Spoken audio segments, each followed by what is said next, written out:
جنوبی ہند میں صدر جمہوریہ کی واحد قیامگاہ راشٹرپتی نیلام بولارم کو 22 مارچ سے سال بھر کے لیے عوام کے لیے کھول دیا جائے گا۔ یہ 162 سالہ قدیم ثقافتی ورثے کی حامل عمارت ہے۔ 22 مارچ کو اگادی کے موقع پر اس کو کھول دیا جائے گا۔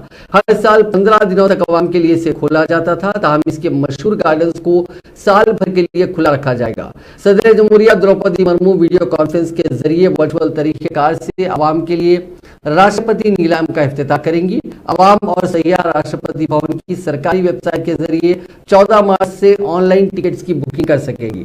QR کوڈ کو اسکین کرتے ہوئے بسر موقع پر ٹکٹس کی بکنگ کی جا سکتی ہے۔ ہندوستانی شہریوں کے لیے فی کس 50 روپے رجسٹریشن چارجز اور بیرونی باشندوں کے لیے فی کس 250 روپے چارجز ہوں گے، اور دیگر سرکاری تعطیلات کے سوا تمام دنوں میں راشٹرپتی نیلام کو 10 بجے دن تا 5 بجے شام کھلا رکھا جائے گا۔ یہاں آنے والے افراد کے لیے مناسب سہولتوں بشمول free parking, clock room, wheel chair cafe, souvenir store, rest room اور واٹر ڈسپینسر وغیرہ کو یقینی بنانے کے لیے وسیع تر انتظامات کیے گئے ہیں۔